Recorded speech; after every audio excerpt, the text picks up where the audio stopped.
I'm Jennifer Woofter. I own a sustainability consulting business working with mostly large companies, but also community organizations to find ways to protect the environment, be good to workers and communities, and also build the bottom line. I live in Lynchburg, Virginia. My name is Beverly Harrison. I live in Shenandoah County, where the importance of rural broadband internet cannot be overstated. I telecommute from home, and so I rely heavily on broadband internet service, and I see how salient it is as an issue for the rest of the state. My name is Matthew Shea. I'm an economist. I'm also a video producer, and I have worked on various issues in Arlington County, where I live. Please join us in conversation.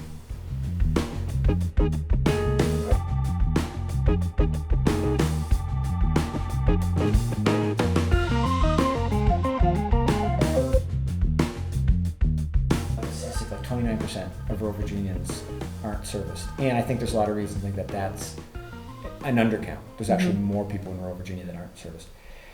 And you just think back in history to technological advances. We think about electrification, think about phone service. Those earlier episodes, we had such a long and chronic and persistent rural gap before rural areas were as well served as urban areas. And we're getting to the point where something similar is happening with internet service. Mm-hmm. And so back then, it was more than a generation of people would grow up without being connected in the way they knew the rest of the country was. So we need to take action to overcome that. And I know I have been down in North Carolina almost a decade ago, and produced some interviews with what they were doing. And I thought they were ahead of the game in North Carolina in rural service. And so I kind of feel like Virginia just needs to catch up. Mm-hmm.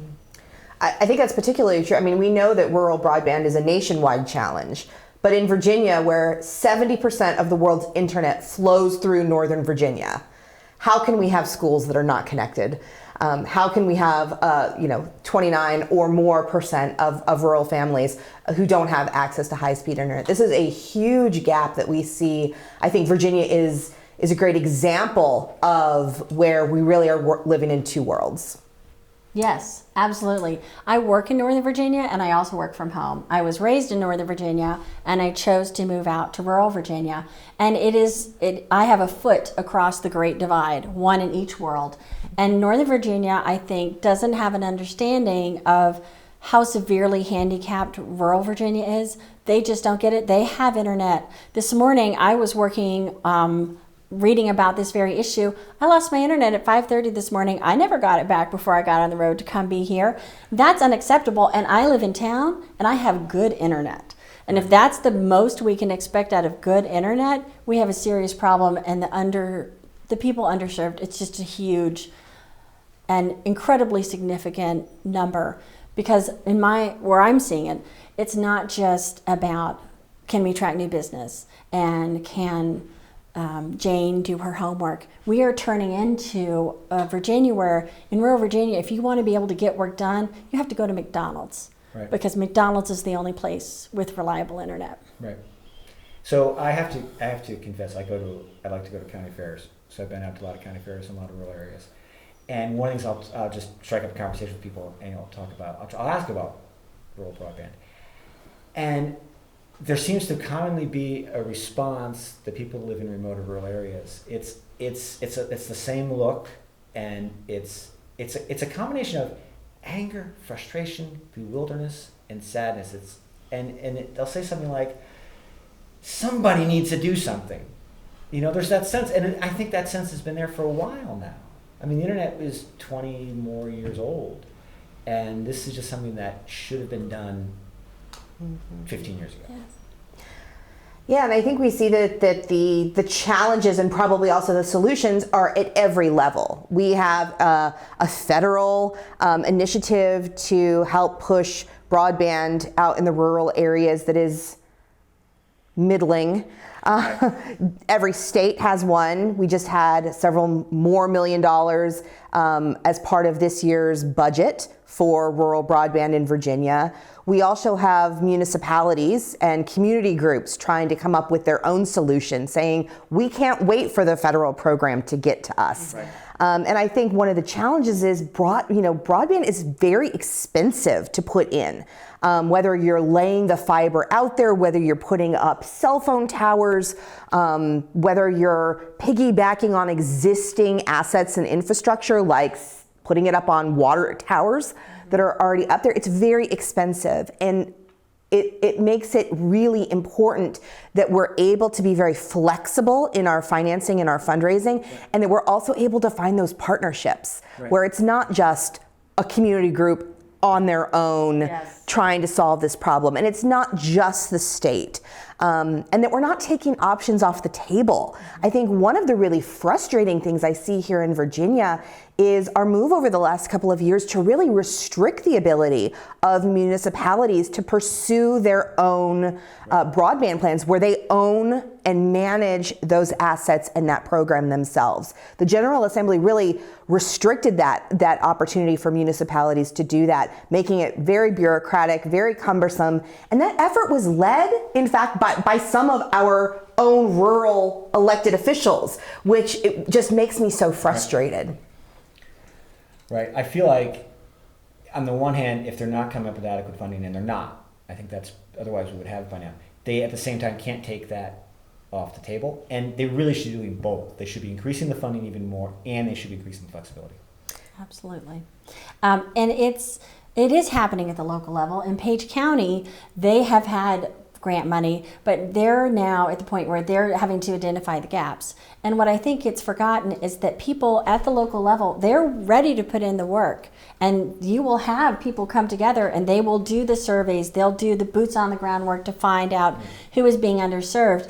But it's a big disconnect between what's happening at the federal level and then the person down the street who's going out and putting out a survey monkey trying to find where are the gaps, so that you can't say that, I was looking at this, that the FCC deployment data says that if a census block is served, if one single location in what's considered a block is served, the whole block is served. Rural America simply does not work that way. Right. I don't think anywhere really works that way. I agree. Mm-hmm. And our blocks are very big out in the country. Yes. Mm-hmm. Absolutely. I think one thing that I've been encouraged by is the pilot programs and the smaller examples where people are saying, we can't wait. Right. We know there needs to be a big push. We know there needs to be a federal rural broadband plan that is more effective, that is better funded, that is using reliable data. Yes. But we can't wait for that. I love the example that we saw in Virginia earlier this year about putting Wi-Fi on the buses. Right. In rural areas where kids are riding the bus an hour each way to school, to be able to put Wi-Fi on the buses and provide some additional curriculum, some enrichment opportunities that otherwise those kids would simply not have access to, I think is a great example of innovative thinking that doesn't rely on us waiting for a comprehensive plan to be in place. Mm-hmm. It's exactly what you said. It's a both and. We need the big picture, but we also need to be pushing for those smaller things that really can move the needle in the interim. Mm-hmm. And for some of those kids, that is the only Wi-Fi they'll have. In the lower income regions in rural Virginia, you may have one car and you don't have internet at home, and your mom's working the night shift, so she can't take you to the public library or a McDonald's to go get your homework done. So your opportunities are cut off the moment you leave school. Right. And to put it on the school bus, that could be their primetime homework. And it's an inequity even within rural America. A townie like me, I have, most of the time, reliable internet service. But my neighbor down the road, my friend maybe 20 miles down the road, she lives just far enough out of town. In Arlington, she has great internet. If you go to Tom's Brook, she doesn't have any at all. Right. It's ridiculous. And we can find a solution for this. And I think we really do need to empower the local people to be able to do the work to advance the agenda, to advance the reality that now we're not going to wait 20 years. I'm not going to watch my not just my children, but my grandchildren struggle through this issue. We need to get in there and we need to fix it soon. And I think it speaks to the educational dimension of that. So there's an inequity between in a rural area where some students have maybe good internet. Mm-hmm. So the high school might be able to assign homework and research based on the internet, and then some students can't do it, or they have to go to McDonald's. But in other cases, you may get high schools where they work around that. And that's limiting in terms of the education, but they find a way to work around that. But those students then either end up in a college or end up in a workplace where anywhere in Virginia, you're expected to come in with internet fluency and research and those sort of skills. And so you end up seeing down the road this achievement gap in terms of work and college, but behind it is an opportunity gap. And behind that was an access gap that needs to be closed. Absolutely. And then it comes down a whole different issue of how do we attract new business to local areas. This one lights my hair on fire on a regular basis, because we cannot expect any new business to come to a rural area if you can't conduct business effectively in the business area in which you've invested. If you're the CEO and you can't go home and take care of an emergency from home, your child can't do their homework from home, what business is ever going to say, I want to sign on to those circumstances, let's go, let's put money in there. And until we can bring in new business, we can't better fund our schools. Right. And it is just this cascade of disadvantaged rural Virginians that continues to build as long as we don't have reliable internet service.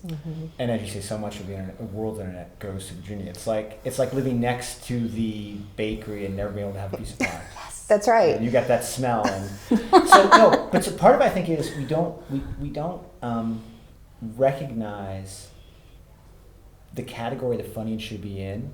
So when we think about not funding enough for the broadband, it's because we don't realize that really is also funding for schools.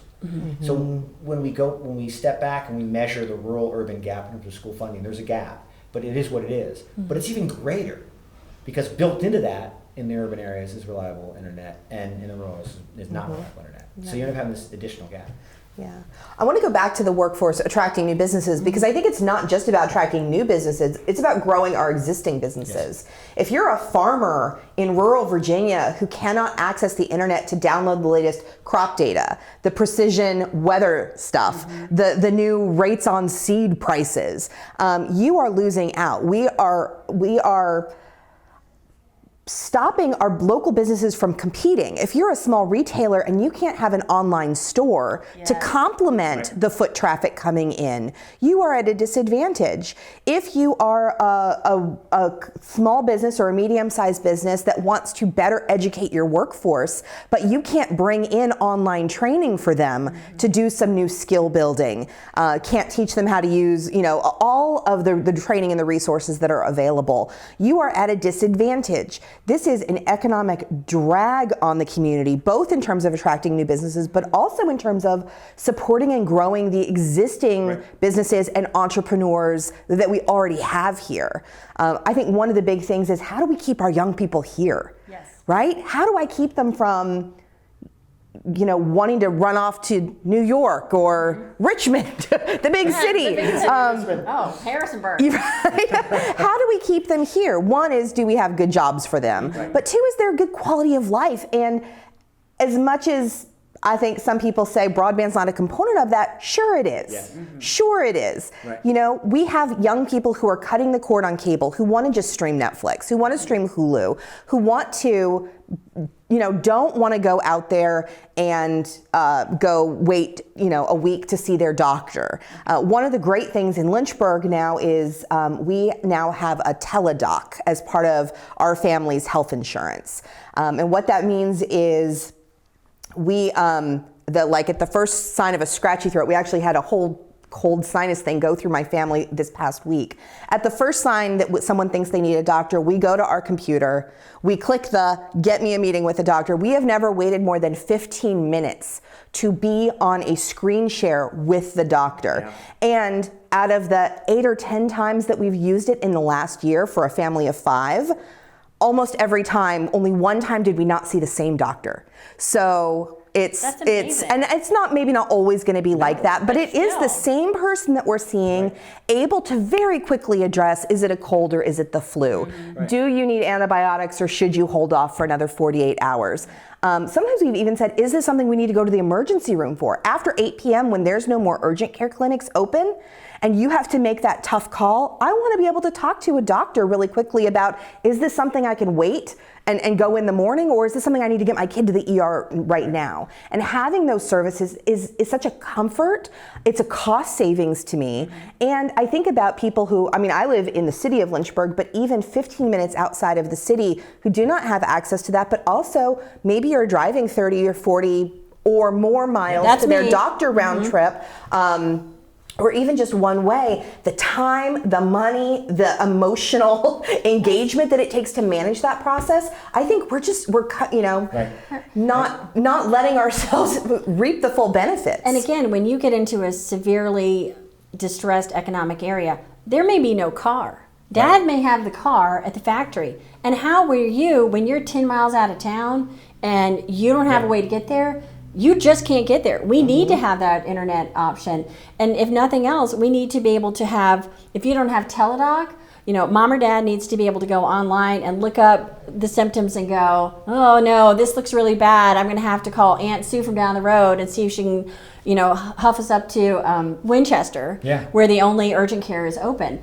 It's a crazy scenario.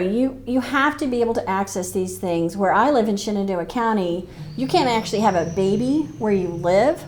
So rural internet is really important. If, again, I'm far out in the road, I think I might be going into labor, I have to have my ducks in a row because I can't just go to local hospital and have a baby. I need to know that this means I got to call 911. And they're going to have to take me to the hospital. So it's so important. And one of the issues that I see that we really need to address also is using it as a resource for issues like addiction.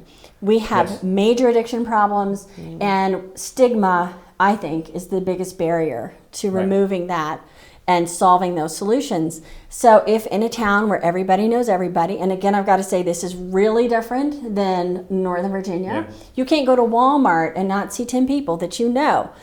You don't want to go to the public library if stigma is an issue and look up this information. You need to go be in the privacy of your own home, look it up, deal with the reality of what's going on, and start looking for resources. So there's a privacy issue there as well, and not having this kind of services is a barrier to people seeking treatment at all kinds of levels. Right. And as the example you were just giving, Jennifer, that telemedicine does not have to mean impersonal loss of continuity of care. It probably actually can increase it, because the ease from the doctor's perspective that you want to see, the ease for that doctor means that him or her can connect with you rather than, well, I've got 3 people in the waiting room.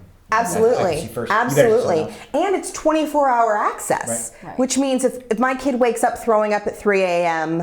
and that's fantastic. Right? It feels scary and you think, is this normal? I feel like as a mom, every time you're like, this is it. This is the big one. This is meningitis. That's right. But to have that professional, the ability to tap into that at any time of the day is such, on the one hand, a privilege, but also why would we not want that for everyone? Right. One of the interesting things I heard recently, I was at a veterans event, and they were saying that rural Virginia has a significantly higher veteran population than we would think. When we think about the military in Virginia, we think Hampton Roads, we think Northern Virginia for proximity to DC, but it's actually where veterans want to retire is out in rural Virginia, where the cost of living is lower, there's access to good nature, hunting, fishing, sort of the more rural region where a lot of people grew up. But one of the challenges that they're having in accessing veteran health care is lack of broadband, because and telemedicine is off the table. That to be able to, we just don't have the population density to have a specialist in every single one of the specialties in every one of these small towns. To be able to do an initial consult with a specialist over the internet makes it dramatically better for our veterans. And because we're not able, we've been trying for the last decade to bring some of these specialists out to rural Virginia. It's just not working. We need to bring them here online. That is how we bring the very best care for our veterans, regardless of their proximity to a major health center. Exactly. And just because you live in rural Virginia does not mean you equal substandard care. The fact that we have different levels of care available depending on where you happen to have landed in Virginia is ridiculous. And it's so detrimental to people in rural Virginia that are more urban areas. They just don't get it. I get it. I grew up in Northern Virginia. I never gave a thought to how difficult it would be when your road is flooded because the river rose after a big storm for, somebody to get out and get to the doctor. Right. That may not happen. I mean, and you may be cut off, honestly, for days if the bridge washes out. Right. What are you going to do? Mm-hmm. You need to at least to be able to go online to Teladoc, and let's say something serious is happening. You can at least have them walk you through it, because when the bridges are out, you're stuck. Right. Mm-hmm. And again, this is a reality that's very different that people in Fairfax County, where I grew up with, it's just not on their radar. And I don't blame them. They just don't know. And we're at the point where, and now in education, it's sort of universal. It's everywhere in education. Telehealth, not everywhere. It's soon going to be, I think. It's going to spread rapidly because they're developing the models for it. So if we don't get ahead of it in rural broadband, it becomes yet another area where the rural areas are left out. Right. Yeah, I was going to say, I mean, we hear so much talk about, revitalizing our small rural towns, that, trying to bring in new business, trying to keep our kids here for the next generation, trying to grow our existing businesses. What we're pitching is the quality of life, right? Come live, work, play here. Where else are you? I mean, rural Virginia is the most beautiful place. I mean, just driving down here, I felt like I had to stop 10 times to look out over the vista. Oh, I mean, know. It's stunning. You want to tweet it all the time. That's right. It's just if only Twitter would connect. But I think part of that is we need to recognize that high quality, reliable, and affordable internet is now on par with good roads, electricity, and access to a decent grocery store. I mean, those are one of the fundamental components when you are choosing where to put down roots, is being able to be connected not just to your community, but to that broader world. Absolutely. And if you want to stay in your community, you need to be able to look out across the internet and say, what are my opportunities? Where can I partner? Where can I make this work for me? Where can I find a job, a good paying job that's going to let me stay here? And if, let's say, you're a low income student and you're looking at scholarships, you can't go to the public library and look up great scholarship resources. You're going to have to get on the internet. Right. That's where the information is. That's where the opportunity lies for you to take your education to the next level. And if you're a low-income student, you're going to need all the scholarships. Right. And again, these are things we used to turn to the public library. I love libraries, and I believe in them firmly. But as far as an easily manipulated, at your fingertips resource, they're just not cutting it as far as hard copies. You have to be able to go on the internet. Especially when our small towns, and even those outside of the small towns, we're cutting funding for library hours. Right. We are cutting funding for 911 services. Where are we making that up? If the library closes at 5 p.m. or is closed on Mondays and Tuesdays because of budget cuts, where are we making up those resources somewhere else? Absolutely. If we don't have access to telemedicine, you know who bears the burden? Our 911 operators and our EMS. And I think I hear a lot about the stress that they're under, the fact that they don't have enough medical units, the fact they don't have up-to-date equipment. If we could take some of the pressure off in terms of those, those urgent but not emergency situations, where if you could get some help or get some guidance and we could get some of that off their plate, I think that really gives us a little bit more breathing room on some of the non-broadband issues, some of the other local funding issues as well. Absolutely. So I think I want to jump back to the economic development side for a second, because I feel in some ways a lot of thinking in Richmond ignores or doesn't realize just how deep and widespread entrepreneurship is in rural areas. As you say, often the first thought is, how can we get a business in there rather than building what's there? Because if you spend any time at all in a rural area, you just drive along and you see all those yard signs with the home-based businesses. Yeah. And farmers who are always typically trying to find new markets and stuff, they don't call themselves entrepreneurs, but that's what they are. Just about every farmer is actually also an entrepreneur. So the problem is, I think in Richmond, they sometimes get caught up in the headlines, and entrepreneur, it's flashy, it's the tech sector, it's the Amazon coming, energy and all that. Let's get incentives there. But this isn't even really broadband's not really an incentive issue. It's an infrastructure issue. It's a support issue that should be there from the start and for everyone. And I have a great example of that. A student that I knew from 7th grade, I've watched her grow up. She loved animals, and she really loved animals, and she collected a lot of them, and she liked little miniature animals. So what she did in her early 20s, she created this wonderful business called Mini Menagerie Zoo, petting zoo. And she's mobile. It's all miniature animals. She's licensed and certified, and she goes to a lot of events in Northern Virginia.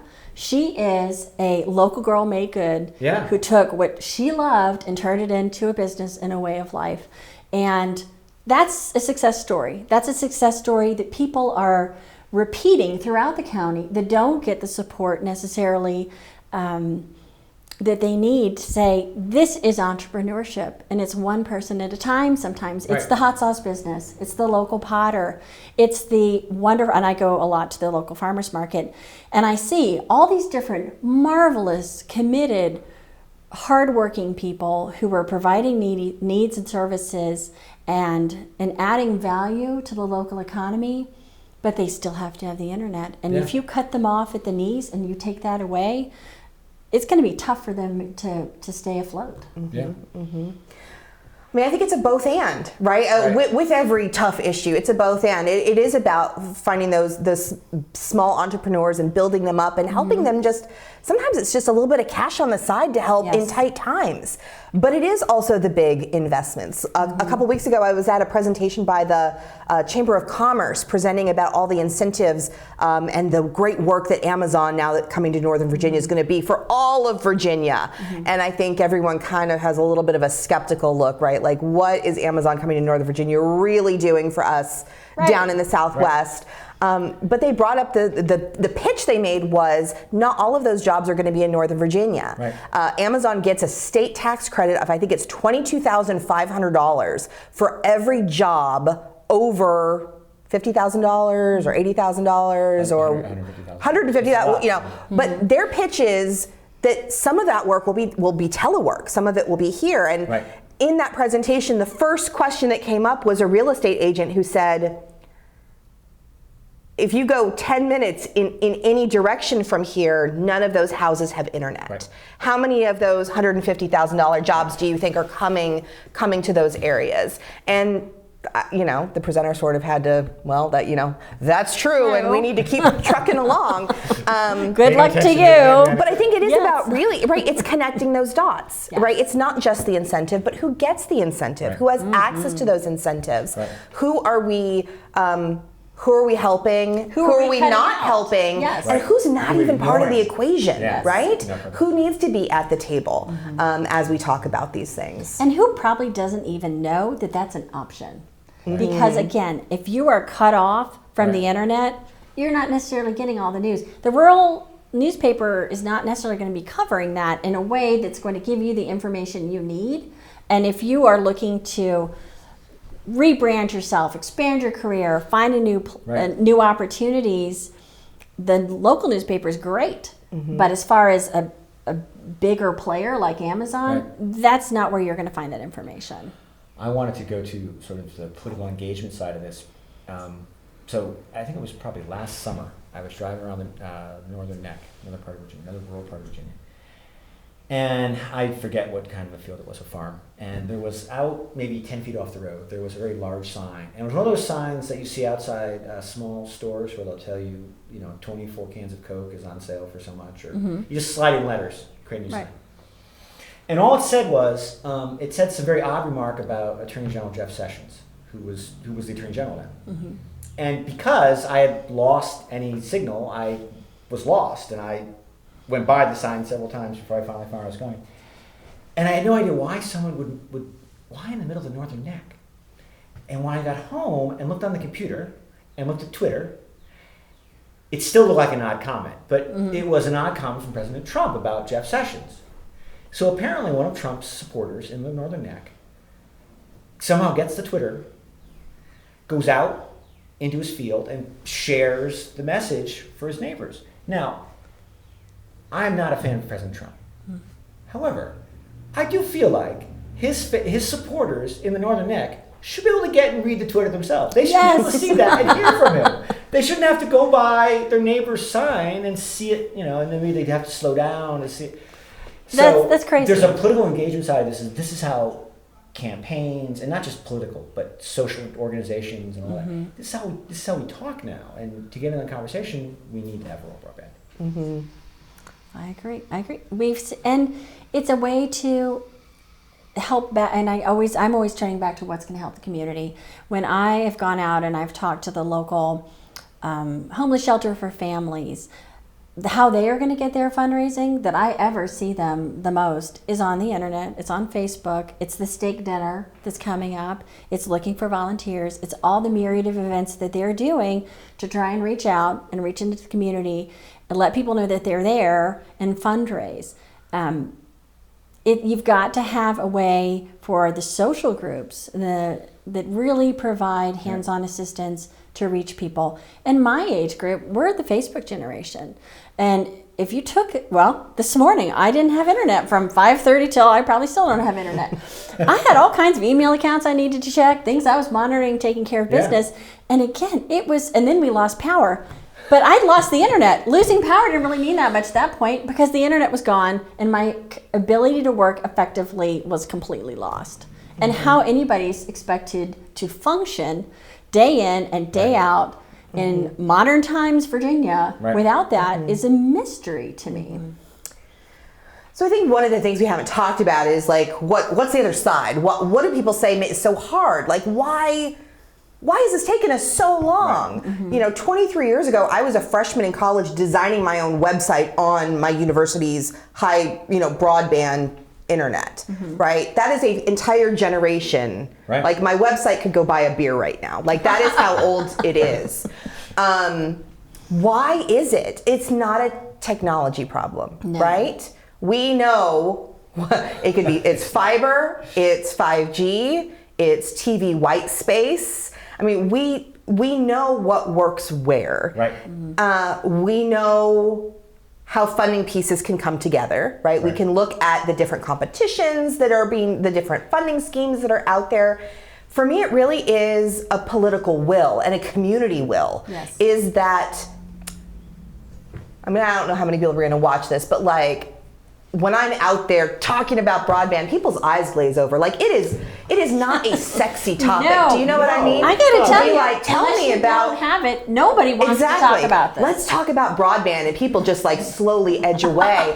But it is so fundamental. Yes. It's to allowing us to do the things we want, to educate our kids, to find a job, to grow your business. Until we start standing up and saying, we deserve this. This is a priority for us. Make it happen. You don't get our vote until we see a plan. Yes. Until we really insist for it, I don't think anyone's just going to come drop it by our house. They aren't. And you're going to have it at state legislative level. You have to have rural representatives who go down to Richmond and say, I know you don't want to talk about this. I know it's not sexy, and you're from McLean. This is just not your issue, but it's my issue. Right. And these are my people, and we have to do better. I'm elected to represent them, and this is what we need to take them over the last mile. It's the last mile. It's close. Right. But it's tangibly.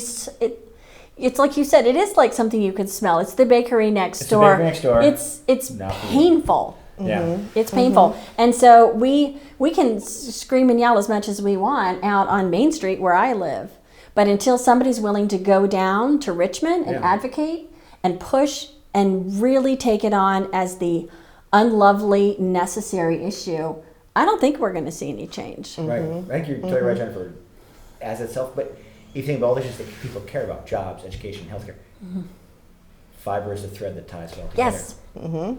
That's absolutely. And this is not about us being more like Northern Virginia or more like Richmond. This is about us getting to the next level of what a new rural Virginia economy looks like. Yes. Making sure that if we want to thrive as rural communities, we have the tools we need to do that. Yes. And I think that's a really important takeaway, because I hear sometimes people saying, you just want us to be like Right. like Nothing Northern could be further Virginia. than the truth. And I think, you know, I have lived in a variety of places, and before I lived here, I lived in Northern Virginia. We left because we didn't like Northern, right? The cost of living was too high. We didn't have access to The nature. commute. The traffic was horrible. Like, we came down here because it had the quality of life that we were looking for.